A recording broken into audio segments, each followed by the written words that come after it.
Hello students, you are most welcome in my YouTube channel. Flow chart देखने के बाद आज हम देखते हैं प्रोग्रामिंग लैंग्वेजेस या कंप्यूटर लैंग्वेजेस क्या होती हैं। तो आप जानते हैं लैंग्वेज क्या है। Language is the medium of communication. अगर हमारे पास लैंग्वेज नहीं होगी, जैसे हिंदी या इंग्लिश, कोई लैंग्वेज नहीं होती है तो हम कम्युनिकेट नहीं कर सकते एक दूसरे से। जैसे हम लोग रोज़मर्रा की ज़िंदगी में एक दूसरे से बातचीत करते हैं या कुछ लिख कर भेजते हैं, तो वहाँ क्या है, that is the way of communication. तो भाषा क्या है, भाषा क्या है, भाषा जो है संवाद का साधन है, संवाद का साधन है। उसी तरह कंप्यूटर क्या है, कंप्यूटर अपने आप से तो कोई कार्य करता नहीं है, तो उसको क्या चाहिए, इंस्ट्रक्शंस चाहिए। कंप्यूटर को इंस्ट्रक्शंस चाहिए जिससे कंप्यूटर कोई कार्य कर सके। वो इंस्ट्रक्शन हम लोगों के द्वारा दिया जाता है। ह्यूमन बीइंग इंस्ट्रक्शन देता है कंप्यूटर को, और कंप्यूटर वही इंस्ट्रक्शन फॉलो करके इतने तरह के कार्य करता है। और ये इंस्ट्रक्शन देने के लिए क्या चाहिए, लैंग्वेज चाहिए। किसी लैंग्वेज में ही हम लोग इंस्ट्रक्शन कंप्यूटर को देते हैं, और इसी सेट ऑफ इंस्ट्रक्शन को क्या बोलते हैं, कंप्यूटर प्रोग्राम। प्रोग्राम जो है क्या है, सेट ऑफ इंस्ट्रक्शंस। तो सेट ऑफ इंस्ट्रक्शन यानी प्रोग्राम बनाने के लिए कंप्यूटर के लिए प्रोग्राम बनाने के लिए तरह तरह की प्रोग्रामिंग लैंग्वेजेज होती हैं। तरह तरह की प्रोग्रामिंग लैंग्वेजेज होती हैं जिसमें हम कंप्यूटर के लिए प्रोग्राम या सेट ऑफ इंस्ट्रक्शन देते हैं। तो प्रोग्रामिंग लैंग्वेजेज या कंप्यूटर लैंग्वेजेज क्या हैं? To communicate with computer we need some languages. Computer से कम्युनिकेट करने के लिए कुछ लैंग्वेजेस की ज़रूरत पड़ती है। These are called computer languages. इनको कंप्यूटर लैंग्वेजेस कहा जाता है। Computer languages are used to write the computer program. Computer language के द्वारा हम क्या करते हैं, कंप्यूटर के लिए प्रोग्राम या सेट ऑफ इंस्ट्रक्शन देते हैं। अब आता है टाइप्स ऑफ प्रोग्रामिंग लैंग्वेजेस या कंप्यूटर लैंग्वेजेस के टाइप्स क्या आती है। तो दो कैटेगरी में, लैंग्वेजेस तो बहुत सारी है लेकिन उनको दो कैटेगरी में कैटेगराइज किया गया है। पहली होती है लो लेवल लैंग्वेज और दूसरी होती है high level language. Low level language और high level language. Low level language further divide होती है दो तरह की। एक होती है मशीन लैंग्वेज और दूसरी होती है असेंबली लैंग्वेज। मशीन लैंग्वेज और assembly language. Low level language क्या होती है? हाँ, मैंने बताया दो कैटेगरीज होती हैं प्रोग्रामिंग लैंग्वेज की। एक होती है लो लेवल और एक होती है high level language. Low level language जो होती है, it is a type of programming language that contains basic instruction recognized by the computer। ये लैंग्वेज जो होती है मशीन के क्लोजर ज़्यादा होती है, मतलब मशीन डिपेंडेंट लैंग्वेज होती है लो लेवल लैंग्वेज। ये दो कैटेगरी की होती है, एक होती है मशीन लैंग्वेज और एक होती है असेंबली लैंग्वेज। तो लो लेवल लैंग्वेज ये मशीन ओरिएंटेड ज़्यादा होती है, यानी इसमें प्रोग्रामिंग करना ह्यूमन बीइंग के लिए कठिन होता है। ये ह्यूमन रीडेबल कम होती है, केवल एक्सपर्ट प्रोग्रामर ही इसमें प्रोग्रामिंग कर सकते हैं। तो इसमें प्रोग्रामिंग करना कठिन होता था, केवल एक्सपर्ट प्रोग्रामर ही इसमें प्रोग्रामिंग कर सकते थे। तो और ये क्या थी, मशीन डिपेंडेंट लैंग्वेज थी लो लेवल लैंग्वेज। ये मशीन डिपेंडेंट लैंग्वेज होती, यानी प्रोग्राम एक मशीन के लिए बनाया गया प्रोग्राम दूसरे टाइप की मशीन पर नहीं चलता था। यानी एक लैंग्वेज जैसे लैपटॉप के लिए प्रोग्राम बनाया, डेस्कटॉप के लिए प्रोग्राम बनाया, और वो प्रोग्राम मेन फ्रेम कंप्यूटर या दूसरे ऑपरेटिंग सिस्टम के साथ उसको जब आप उस पर एग्जीक्यूट करते थे तो वो वहाँ पे एग्जीक्यूट नहीं होती थी, या प्रॉब्लम आती थी, या मॉडिफाई करना पड़ता था प्रोग्राम को। मतलब प्रोग्राम पोर्टेबल नहीं होते हैं लो लेवल लैंग्वेज में। तो ये हार्डवेयर ओरिएंटेड यानी मशीन ओरिएंटेड ज़्यादा थी, ह्यूमन ओरिएंटेड कम थी। सो जब ये लैंग्वेजेस थी तो प्रोग्रामिंग बहुत कम लोग सीखते थे, केवल एक्सपर्ट प्रोग्रामर ही प्रोग्रामिंग सीखते थे। तो देखते हैं ये दो तरह की होती है। पहली होती है मशीन लैंग्वेज, दूसरी होती है असेंबली लैंग्वेज। तो मशीन लैंग्वेज क्या होती है, देखिए, machine language is use for computer program. ये कंप्यूटर प्रोग्रामिंग के लिए इसका इस्तेमाल किया जाता है। ये क्लोजेस्ट सबसे closest language, lowest level language होती है, जो कि मशीन के सबसे क्लोज होती है। यही एक लैंग्वेज है मशीन लैंग्वेज, जिसे कंप्यूटर डायरेक्ट समझता है। कंप्यूटर आज भी केवल मशीन लैंग्वेज ही समझता है, यानी इतनी सारी प्रोग्रामिंग लैंग्वेजेस हो गई हैं जिसमें हम प्रोग्राम बनाते हैं, लेकिन कंप्यूटर क्या करता है, कंप्यूटर केवल और केवल मशीन लैंग्वेज में प्रोग्राम को समझता है। जब तक उसको मशीन लैंग्वेज में ट्रांसलेट नहीं किया जाएगा, तब तक कंप्यूटर उस प्रोग्राम को, उस सेट ऑफ इंस्ट्रक्शन को नहीं समझ सकता। तो ये मशीन लैंग्वेज क्या होती है, ये डिजिटल सिग्नल जो 0 और 1 होता है, जिसे बोलते हैं बिट या बाइनरी कोड के रूप में, 0 और 1, 0 और 1 क्या है, this is of signal, this is on signal, ये बाइनरी कोड है, और इसी बाइनरी कोड से ये लैंग्वेज बनती है। यानी कंप्यूटर के लिए प्रोग्राम मशीन लैंग्वेज में जब बनाना होता है, तो यूजर को हर इंस्ट्रक्शन लिखने के लिए बाइनरी कोड का सेट याद करना पड़ता है।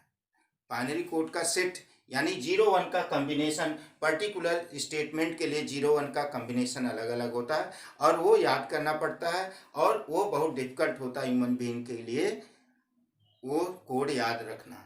तो इस लैंग्वेज को, जब ये लैंग्वेज, इस लैंग्वेज में प्रोग्राम करना सबके लिए, हर ह्यूमन बीइंग के लिए बहुत कठिन है। केवल एक्सपर्ट प्रोग्रामर ही इस लैंग्वेज में प्रोग्रामिंग कर सकते हैं। इसीलिए चूंकि ये बाइनरी कोड से बनी होती है, इसीलिए इसे बाइनरी लैंग्वेज भी कहा जाता है। बाइनरी लैंग्वेज भी इसे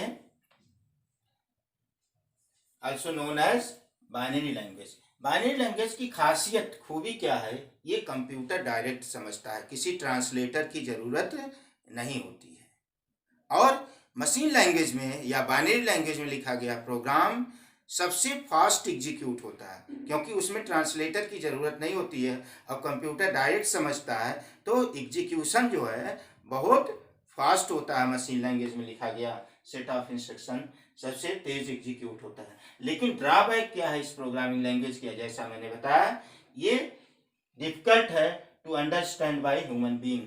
ह्यूमन बीइंग के लिए अंडरस्टैंड, समझना बहुत कठिन होता है। और ये लैंग्वेज क्या होती है, मशीन डिपेंडेंट होती है, और इस मशीन डिपेंडेंट के मतलब हार्डवेयर ओरिएंटेड होती है। मतलब एक पर्टिकुलर टाइप के लिए बनाया गया प्रोग्राम, मशीन के लिए बनाया गया प्रोग्राम दूसरे टाइप की मशीन पर नहीं चलता है। तो प्रोग्राम क्या होते हैं, पोर्टेबल नहीं होते हैं। पोर्टेबल मतलब वही चीज़ की एक मशीन का प्रोग्राम दूसरे टाइप की मशीन पर एग्जीक्यूट नहीं होता है। तो ये ड्रॉबैक है मशीन लैंग्वेज का। आगे देखते हैं assembly language. Low level language में असेंबली लैंग्वेज क्या है, N assembly language is low level language design for specific type of processor. ये भी क्या है, इसमें भी वही चीज़ है कि ये स्पेसिफिक टाइप ऑफ मशीन्स के लिए होती हैं। मतलब एक पर्टिकुलर टाइप ऑफ मशीन के लिए बनाए जाते हैं प्रोग्राम इसमें। लेकिन ये लैंग्वेज थोड़ा सा 1 स्टेप अहेड है मशीन लैंग्वेज के, क्योंकि ये मशीन लैंग्वेज की अपेक्षा ज़्यादा क्लोजर होती है यूजर के लिए। यूजर इसमें प्रोग्रामिंग कर सकता है। लेकिन इसमें भी क्या होता है, मशीन कोड की जगह, बाइनरी कोड की जगह न्यूमोनिक कोड का इस्तेमाल किया जाता है। न्यूमोनिक कोड क्या होता है, ये सिंबॉलिक कोड होते हैं जो जिसमें पर्टिकुलर ऑपरेशन के लिए पर्टिकुलर एब्रीविएशन यानी शॉर्ट फॉर्म, जिसे न्यूमोनिक्स बोलते हैं, उनका इस्तेमाल किया जाता है असेंबली लैंग्वेज। तो असेंबली लैंग्वेज भी क्या होती है, इसमें भी ड्रॉबैक वही चीज़ है कि ये मशीन डिपेंडेंट लैंग्वेज होती है। प्रोग्राम पोर्टेबल नहीं होते हैं। एक मशीन का प्रोग्राम दूसरे टाइप के प्रोसेसर या दूसरे टाइप की मशीन पर नहीं चलता है। और इसमें जो होता है, इसमें बनाया गया प्रोग्राम जो होता है, असेंबली लैंग्वेज में बनाया गया प्रोग्राम, जो कि एब्रीविएशन फॉर्म में यानी न्यूमोनिक कोड का इस्तेमाल करते हुए बनाया जाता है, जब वो प्रोग्राम बना लेते हैं तो उसे मशीन कोड में कन्वर्ट करने के लिए ट्रांसलेटर की ज़रूरत पड़ती है। उसे क्या बोलते हैं, assembler. Assembler is a translator that convert assembly language program into machine language.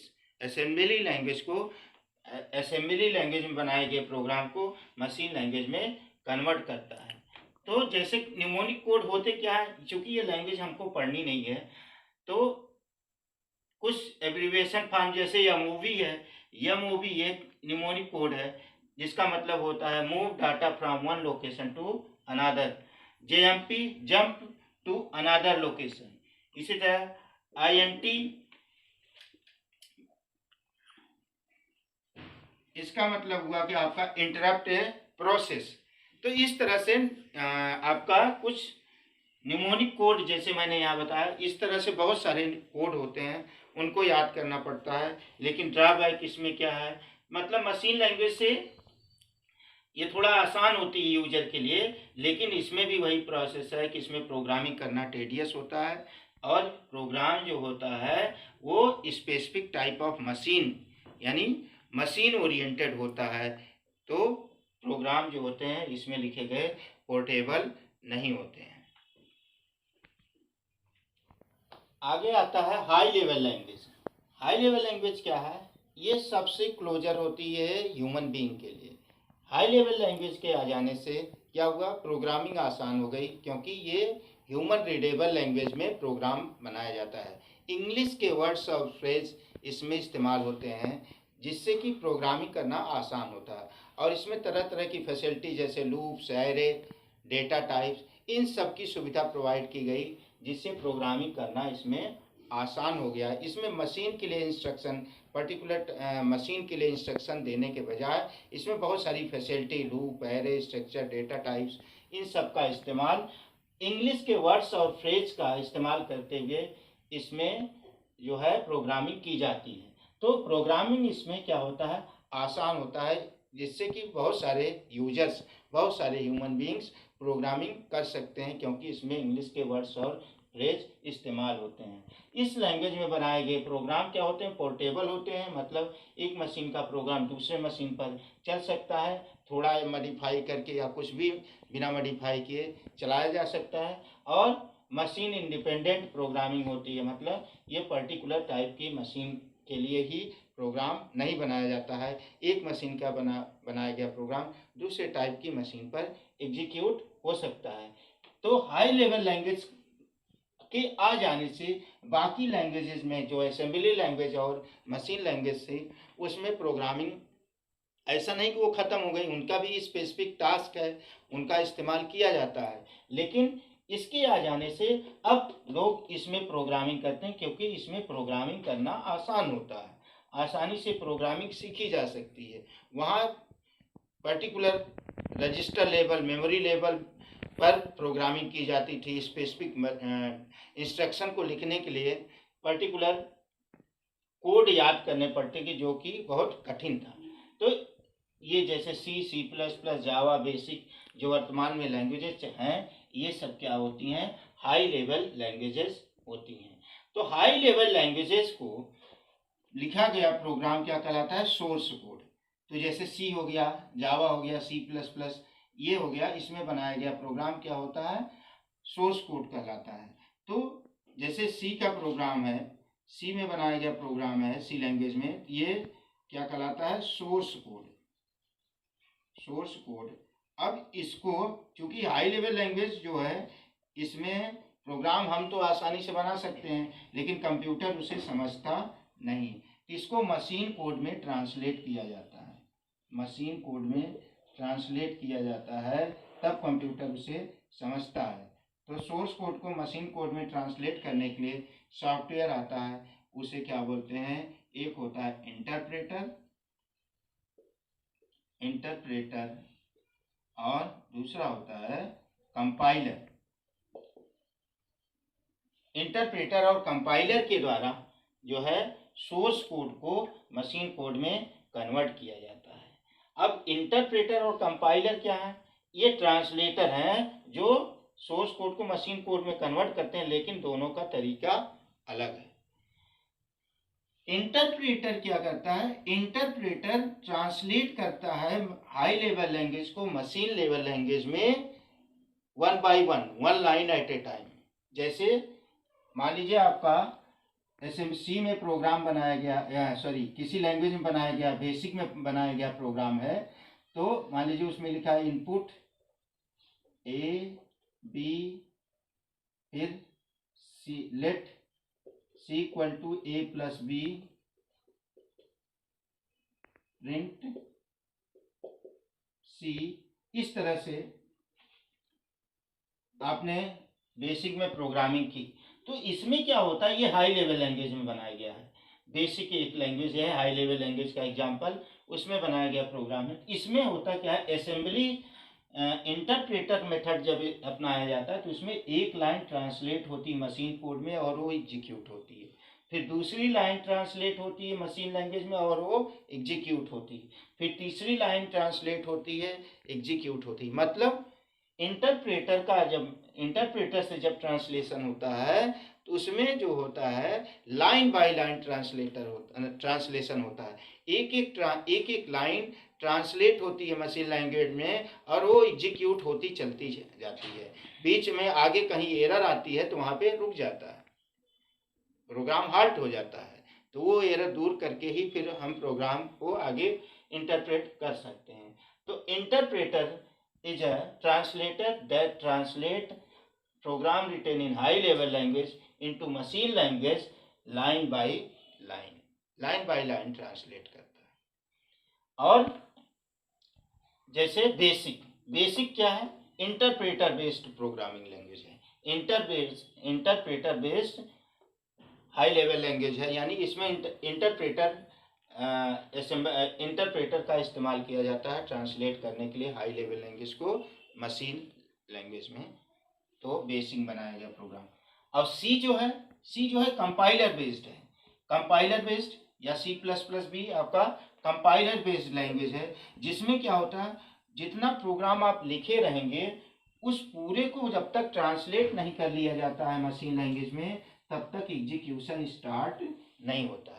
तो दोनों का तरीका अलग है। इसमें लाइन बाय लाइन ट्रांसलेशन होता है और एग्जीक्यूशन होता चलता जाता है। इसमें जब तक पूरा ट्रांसलेट नहीं हो जाता है, यानी whole program is translated in one go, एक बार में जब कंपाइल करेंगे तो पूरा का पूरा ट्रांसलेट होगा, शुरू से लेके लास्ट तक पूरा प्रोग्राम जब तक मशीन लैंग्वेज में ट्रांसलेट नहीं हो जाता है तब तक एग्जीक्यूशन नहीं होता है। जैसे सी जो है ये कंपाइलर बेस्ड लैंग्वेज है। आगे आता है ट्रांसलेटर्स। तो प्रोग्रामिंग लैंग्वेज में तीन तरह के ट्रांसलेटर इस्तेमाल होते हैं। तो मशीन लैंग्वेज को ट्रांसलेट करने की ज़रूरत तो पड़ती नहीं, क्योंकि वो machine language directly user computer directly समझता है, तो उसमें ट्रांसलेटर की ज़रूरत नहीं पड़ती। आगे आता है असेंबलर एक ऐसा ट्रांसलेटर है जो असेंबली लैंग्वेज को मशीन लैंग्वेज में कन्वर्ट करता है। असेंबली लैंग्वेज में लिखा गया प्रोग्राम मशीन लैंग्वेज में कन्वर्ट किया जाता है, किसके द्वारा, असेंबलर के द्वारा। दूसरा आता है इंटरप्रेटर और कंपाइलर। इंटरप्रेटर और कंपाइलर ये दोनों जो होते हैं ट्रांसलेट करते हैं हाई लेवल लैंग्वेज को मशीन लैंग्वेज में। दोनों का तरीका अलग है, जैसा मैंने अभी बताया। Interpreter translate high level language into machine language program in machine language line by line, एक एक लाइन ट्रांसलेट होता है और एग्जीक्यूशन होता जाता है। मतलब ट्रांसलेशन और एग्जीक्यूशन साथ साथ चलता है, पूरा प्रोग्राम ट्रांसलेट नहीं होता है। एक लाइन ट्रांसलेट होगा, एग्जीक्यूट होगा। जैसे हम इंग्लिश मान लीजिए पढ़ा रहे हैं तो उसमें अगर लाइन बाय लाइन एक्सप्लेन करें तो दैट इज इंटरप्रेटर, और पूरा पैराग्राफ पढ़ के उसको एक्सप्लेन करें वो क्या है, कंपाइलेशन। तो वही चीज़ है। कंपाइलर में क्या होता है, कंपाइलर प्रोसेस में ये ट्रांसलेट करता है हाई लेवल लैंग्वेज को मशीन लैंग्वेज में इन वन गो, मतलब पूरी लाइन को एक साथ जब तक ट्रांसलेट नहीं कर लिया जाता है पूरा प्रोग्राम तब तक एग्जीक्यूशन स्टार्ट नहीं होता। ये सी लैंग्वेज पढ़ने से पहले ये सारे टॉपिक्स पढ़ना ज़रूरी था, क्योंकि ये सारे flow chart, algorithm, pseudo code और programming languages, translator, compiler, interpreter, ये सारी चीज़ें पढ़ना आवश्यक होता है, क्योंकि ये भी क्वेश्चन आते हैं इससे भी। तो मैंने सोचा कि इसको पढ़ा दिया जाए। अगला टॉपिक हम अगले वीडियो में लेकर आएंगे। Thank you.